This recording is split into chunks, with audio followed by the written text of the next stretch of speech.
তাকে ওখানে চাকরিটা দেন, কারণ ছেলেটা তিনি একটু বিষাদগ্রস্ত ছিলেন ওই সময়, এবং তার বাবা চান তাকে একটা চাকরিতে এঙ্গেজ করে দিয়ে মোটামুটি বিজি রাখতে। তো তিনি এখানে আসেন। তার অভ্যাস ছিল আঁকাআঁকি করা, তিনি আঁকাআঁকি করতে পছন্দ করতেন এবং একটু নিজের মতো থাকতেন, কারোর সাথে কথাবার্তা খুব কম বলতেন, নিজের কাজ ছাড়া অন্য কিছু নিয়ে চিন্তা করতেন না। তো এবং খুব সুদর্শন ছিলেন, খুবই সুদর্শন ছিলেন, বেশ লম্বা চওড়া, হ্যান্ডসাম এবং বেশ স্টাইলিশ ভদ্রলোক, এবং তিনি বেশ ভালো শিক্ষিত, এবং তাকে এখানে জবে এঙ্গেজ করা হয়। তো তাকে মোটামুটি পছন্দ করে ফেলেন, চা বাগানে যারা অন্যান্য মানুষ তারা বেশ পছন্দ করেন। তার জন্য একটা বাংলো অ্যালোকেট করা হয় সেখানে, যেখানে তিনি থাকবেন, চা বাংলো। তো জানেন যে চা বাংলোগুলো কিন্তু খুব সুন্দর হতো তখন। তো সেখানে তিনি কিন্তু একা, তার কোনো ফ্যামিলি নাই, তিনি এখানে একা থাকবেন। আর তার এই যে কাজের ফাঁকে যে আঁকাআঁকি করার অভ্যাস, সেগুলো করবেন। তো এটাই করতেন। তো কয়েকদিন নাকি তিনি বেশ ইউজড হয়ে গেলেন ওইখানে কাজ করতে করতে। তার এমনি শহুরে জীবনে কোনো একটা কারণে তার মানসিকভাবে তিনি একটু বিষাদগ্রস্ত ছিলেন, সেটা থেকে আস্তে আস্তে বেরিয়ে আসা শুরু করলেন, কাজে মনোযোগ দিলেন, কাজ করছেন। আমি একটা ছদ্মনাম দিয়ে দিলাম, তার নাম অনন। তো অনন তিনি কাজ করছেন তার মতো রেস্ট নিচ্ছেন, এবং মোটামুটি তার অবসর সময়টা কাটাচ্ছেন, আঁকাআঁকি করে কাটাচ্ছেন। এবং তিনি দেখা যেত সন্ধ্যার পরে ঘোরাঘুরি করতেন, হেঁটে একটু এদিক ওদিক যেতেন চা বাগানের, এবং জ্যোৎস্না দেখতেন, মানে প্রকৃতির যে পরিবর্তন সেটা তিনি খেয়াল করতেন। এবং তার যে ডিউটিতে যেই লোকটা থাকতো তার বাসায়, তার পাশে একটা ছোট্ট কটেজ ছিল, তাকে তিনি বিরক্ত করতেন না খুব একটা।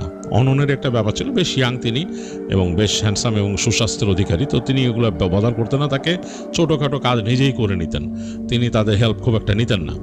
তো সন্ধ্যার পর অননের কাছে একটু বোরিং লাগতো, কারণ হচ্ছে যে এখানে কিছু করার নাই তেমন। তার সেই আঁকাআঁকি করা আর তার গান শোনা আর বই পড়া ছাড়া তেমন কিছু করার নাই।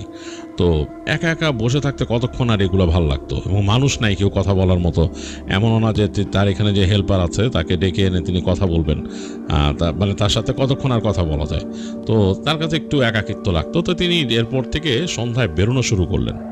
বাসার থেকে বেরিয়ে হেঁটে কিছু দূর যেতেন, এদিক ওদিক ঘুরতেন, হেঁটে হেঁটে দেখতেন এদিক ওদিক। তো সেটাও মানে তার কাছে একটু ভালোই লাগতো, কারণ বেশিরভাগ সময় জ্যোৎস্না থাকতো, আকাশে চাঁদ থাকতো, চাঁদের আলোয় চা বাগানগুলো একটু অন্যরকম লাগতো, মনে হতো সবুজ একেবারে ধুয়ে যাচ্ছে।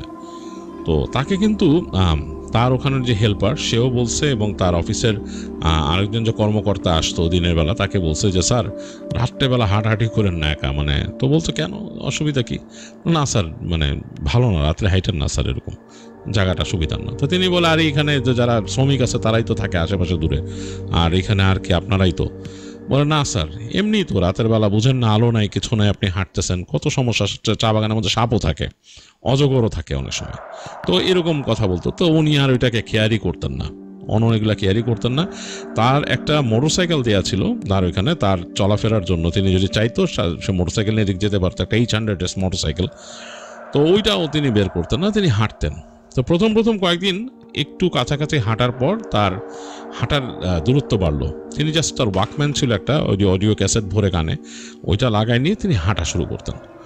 হাঁটতে হাঁটতে অনেক দূর চলে যেতেন, টিলা ছিল অনেকগুলো, টিলা পার হয়ে সামনে চলে যেতেন, কারো কথা তিনি ওগুলা কেয়ার করতেন না। তো একদিন তিনি একটা জায়গায় যে পৌঁছাইলেন হাঁটতে হাঁটতে, সেই জায়গাটা যেয়ে দেখলেন যে এই জায়গাটা চা বাগানের এই পাশে শেষ হয়ে টিলাটার পাশ থেকে একটা খাল চলে গেছে। তো খালটা চাঁদের আলো পড়ায় অসাধারণ লাগতেছে, মানে চাঁদের আলো এমনভাবে ওখানে প্রতিফলিত হচ্ছে যে প্রতিটা ঢেউয়ের মাথায় হালকা যে ঝিরিঝিরি বাতাসে ঢেউ যাচ্ছে, সেটার মাথায় চাঁদের আলোগুলো প্রতিফলিত হয়ে যাচ্ছে। তো তিনি দেখলেন যে অসাধারণ। তো তিনি সেখানে বসে পড়ে চিন্তা করলেন যে এটা যদি আঁকতে পারতাম এখানে আরও অন্যরকম লাগতো। এগুলো ভাবতেছেন, আর একটা গান চালাই দিয়েছেন। তো গান শুনতেছেন, হঠাৎ করে তার কাছে মনে হলো যে অসাধারণ একটা ঘ্রাণ চারপাশে ছেয়ে গেল। তিনি বুঝতে পারলেন এই ঘ্রাণ কোত্থেকে আসতেছে, মানে অন্যরকম একটা ঘ্রাণ, মানে একটা মিষ্টি কোনো পারফিউম হবে, যেটার ঘ্রাণ তিনি আসলে মনে হয় তিনি রিলেট করতে পারতেছেন না। অনেক পারফিউমের ঘ্রাণ তিনি শুনছেন, তিনি রিলেট করতে পারতেছেন না। তো তিনি এদিক ওদিক তাকালেন, না, মৃদুমন্দ বাতাস, মাঝে মাঝে পারফিউমের ঘ্রাণটা খুব প্রবল হয়ে আসতেছে, মাঝে মাঝে নাই। তিনি অবাক হলেন যে এই ঘ্রাণটা কোথায়, এখানে কোনো ফুলের গাছ আছে নাকি? তো তিনি অনেকক্ষণ উঠে দাঁড়ায় হাঁটলেন, এদিক ওদিক তাকালেন, দেখলেন যে না, কোনো ফুলের গাছ নাই। তো তিনি হেঁটে ব্যাক করলেন। ব্যাক করার পরে যখন তিনি ব্যাক করতেছেন, খুব আশ্চর্য ব্যাপার যে তার সাথে মনে হচ্ছে বাতাসের সাথে ঘ্রাণটাও আসতেছে, এবং তার নাকে এসে বাড়ি মারতেছে। তো এরকম করে তিনি তার বাসায় আসলেন, বেশ অন্যরকম লাগতেছে এবং ঘ্রাণটা শুনে তার মাথার মধ্যে কেমন যেন একটা ঝিমঝিম ঝিমঝিম লাগতেছে, অন্যরকম লাগতেছে। তো তিনি আসলেন, বাসায় এসে তার চেঞ্জ আপ করলেন, তিনি ফ্রেশ হলেন, হয়ে তিনি তার খাবার রেখে গেছিল ঢেকে সেগুলো বের করে খাওয়া দাওয়া করলেন, করে তিনি শুতে গেলেন। তো যখন তিনি ঘুমাতে গেছেন তার কাছে মনে হচ্ছে যে তার ঘরের মধ্যে ওই পারফিউমটা একদম ডিপভাবে চারিপাশে ছড়ানো। খুবই অবাক হয়েছেন তিনি। তো অননার ওইটা বদার করলেন না, ঘুমায় গেলেন রাতের বেলা। তো রাতে কি স্বপ্ন দেখছেন, বেশ ভালো ঘুম হয়েছে তার। তো সকালে উঠে ফ্রেশ হয়ে অফিসে গেছেন, অফিসে গিয়ে তার কাজকর্ম করতে করতে সারাদিন ব্যস্ততার মধ্যে কেটে গেছে। বিকালবেলা যখন বাসায় আসছে, বাসায় এসে ফ্রেশ হয়ে তিনি বেরিয়েছেন, তখন অলরেডি সূর্য হেলে যাচ্ছে এরকম অবস্থা। তো তিনি দেখলেন যে তার কেয়ারটেকার ওখানে বেরোয় হেঁটে যাচ্ছে সামনে দিয়ে। তো তাকে ডাকলেন তিনি, অমুক সাহেব এদিকে আসেন। তো তিনি আসলেন, জি স্যার কী ব্যাপার, বলে যে এই আপনাদের এইখানে, তখন মনে পড়ছে তার, বলতেছে যে এখানে কি এরকম ফুল গাছ আছে, এইরকম একটা ঘ্রাণ, একটু অন্যরকম। হ্যাঁ, না স্যার আমরা তো এরকম পাই নাই। কেন ফুল গাছ বলতে যে অমুক জায়গায় কিছু ফুল গাছ টাছ আছে, বাট বলছে না আমি এদিক দিয়ে হেঁটে গেছিলাম কালকে অমুক জায়গায়, দিয়ে অনেক সুন্দর একটা ফুলের ঘ্রাণ পেলাম, এটা কোন ফুলের গাছ আমি বুঝতেছি না। তো সাথে সাথে দেখলো যে তার যে কেয়ারটেকার, তার মুখ টুক একটু শুকায় গেছে। বলে যে স্যার ওদিকে যান না। কেন? বলে জায়গাটা ভালো না স্যার, যান না। কেন যান ওদিকে? কয় না আমি তো এমনি গেছি, খুব ভালো লাগছে আমার কাছে এটা, আমি তো মনে করছি আরও যাবো। বলে স্যার ওই জায়গায় যান না, জায়গাটা সুবিধার না। তিনি বলতেছে আরে সুবিধার না কি, ওখানে কী সমস্যা? বলে না স্যার এমনি রাত্রেবেলা তো এত দূর না যাওয়াই ভালো স্যার, যান না আপনি একা একা, আর আপনি তো একা মানুষ, যান, যাওয়াটা ঠিক না। তো তিনি বলে আচ্ছা আচ্ছা আপনি যান, আপনার কাজে যান, বলে তাকে বিদায় দিল। তো সে চিন্তা করতেছে তখন অনন্ত যে নিশ্চয়ই কোনো এখানে এরকম কোনো ফুল গাছ আছে যেটা এরকম খুব সুন্দর ঘ্রাণ। তো একইভাবে তিনি ঘরে গেলেন, ঘরে যে তার মতো ফ্রেশ ট্রেশ হয়ে সন্ধ্যার পর আবার তার মাথা চাপছে যে তিনি হাঁটতে বেরোবেন এবং ঘরে যাবেন। ওই যথারীতি তার হেডফোনটা নিয়ে তিনি ওয়াকম্যান নিয়ে হাঁটা ধরছেন। তো হেঁটে হেঁটে যাচ্ছেন একেবারে রাস্তা দিয়ে। সেই রাস্তা কিন্তু অন্যরকম, মাঝখানে পায়ে চলা পথের মতো এরকম বড়, এবং দুই পাশে চা বাগান, এবং চা বাগানগুলো টিলার মতো এরকম, টিলার যে প্রতিটা ঢালের মধ্যে হয়ে আছে উঁচু নিচু, এবং মাঝখানে অনেক জায়গায় গাছ, বড় বড় গাছ। এর মধ্যে হেঁটে যাচ্ছেন, খুব সুন্দর একটা চাঁদ উঠছে। তো তিনি মনে করতেছিলেন যে কোথায় ফুলের ঘ্রাণটা কিন্তু খুব জোস ছিল কালকে, আর দেখি অন্য কোথাও আছে নাকি, কোথাও ফুল ফুটে আছে নাকি। তিনি তার দৃষ্টি অনেকটা মেলে মেলে চলতেছেন, চাঁদের আলোতে বেশ অনেক দূর পর্যন্ত দেখা যাচ্ছে, বিশেষ করে চা পাতার উপরের অংশগুলা।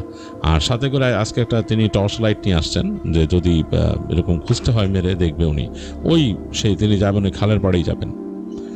তো হাঁটতে হাঁটতে জাস্ট অনেকটা চলে আসেন তিনি, যখন একটা টিলার পাইতে যাওয়ার সময় হঠাৎ করে তিনি ঝাঁঝালো সেই ঘ্রাণ, সেই ঘ্রাণটা হঠাৎ করে মনে হল তার আশেপাশে এসে পড়ছে।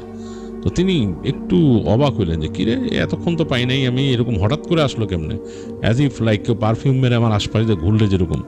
তো তিনি তাকালেন, ওই পাশের যে রাস্তাটা চলে গেছে ওদিকে তিনি ফ্ল্যাশ লাইটও মারলেন, কোনো ফুলের গাছ টাছ আছে নাকি, কিচ্ছু নাই। যাক, হাঁটতে হাঁটতে এক সময় চলে আসলেন তিনি সেই যে টিলার উপরে, খালের ওইখানে কাছে। তো ওইখানে এসে তিনি দেখতেছেন যে হ্যাঁ আজকেও চাঁদ আছে, আলোটা একটু অন্যরকম, একটু কম কালকের থেকে, বাট আজকে আকাশে মেঘ আছে, তার সাথে মেঘের ফাঁকে ফাঁকে চাঁদ আরেক রকম একটা সৌন্দর্য তৈরি করছে। দেখা যাচ্ছে মেঘ ঢেকে দিচ্ছে চাঁদকে মাঝে মাঝে বেশ খানিকটা, এবং তার কিছুটা আলো এসে পড়তেছে, অন্যরকম একটা অবস্থা। তো তিনি জাস্ট গতকালকে যেখানে গেছিলেন ঠিক সেই জায়গায় যে বসে পড়লেন, বসে পড়ে দেখতেছেন, ভাবতেছেন যে এইখানে তো যদি উনি পেন্সিল আর কাগজ নিয়ে আসেন তাও তো ছবি আঁকতে গেলে অন্যরকম হয়ে যাবে, রাতের ছবি আঁকা তো এরকম সম্ভব না, অন্ধকারে, বিশেষ করে যেরকম অন্ধকার। তো চিন্তা করতেছেন যে স্কেচ করতে পারলে কি হতো, আর যদি এরকম রাত ফুটায় তোলা যেত এই দৃশ্য কি আঁকা সম্ভব, এগুলো ভাবতেছেন তিনি। এরকম ভাবতেছেন, তখন তিনি হঠাৎ করে তার পেছন থেকে শুনলেন খুব সুরেলা একটা কণ্ঠ, একটা নারী কণ্ঠ, বললো খুব সুন্দর তাই না। তিনি একটু থতমত খেলেন, কে, পিছন ফিরে তাকাইছেন, তাকায় দেখতেছেন যে একটা মেয়ে দাঁড়ানো, তার থেকে প্রায় 5-7 ফিট দূরে। তিনি বুঝতে পারছেন চাঁদের আলোয় বেশ রূপবতী একটা মেয়ে, এবং তার চুলগুলো ছাড়া, তিনি একটা শাড়ি পরা, আর চাঁদের আলোয় মেয়েটার স্কিন টোনটা একটু শ্যামলা রঙের স্কিন টোনটা অসাধারণ সুন্দর লাগতেছে। তিনি অবাক হয়ে গেলেন। তো তিনি একটু থতমত খেয়ে বলতেছেন যে আপনি কে, ঠিক বুঝলাম না, এত রাতে এখানে। তো সেই মেয়েটা বলতেছে যে আমি এখানে আসি, সবসময় আসি, আপনি কে? তখন তিনি বলতেছেন যে আমি তো এখানে চা বাগানের ম্যানেজার এখানে, তো এই জায়গাটা আমার এই ইসের আন্ডারে পড়ে, আমি মনে হয় না আমি অন্য কারো এলাকায় আসছি, আমাদের এলাকার মধ্যেই আছে এটা। তো মেয়েটা বলছে, ও আই এম সরি, আমি হয়তো আপনাদের এলাকায় চলে আসছি। তো তখন তিনি বলছেন, না না, ইটস ওকে, আপনি চলে আসেন নাই, বাট আপনি এত রাতের বেলা একটা মেয়ে মানুষ সেখানে হেঁটে আসছেন, এটি মানে আমার কাছে অস্বস্তি লাগতেছে যে কিভাবে সম্ভব। আপনি মানে, মেয়েটা বলছে, না না, আমার বাসা কাছেই, খুব কাছেই বাসা, এই চা বাগানের এলাকার ওই পাশে আমাদের বাসা, আমার বাবা এখানে চায়ের ব্যবসা করেন। তো তখন তিনি একটু হলেন, আশ্বস্ত হলেন, বলে আপনার আব্বা চায়ের ব্যবসা করেন, আপনি রাতের বেলা তারপরও আসছেন চা বাগান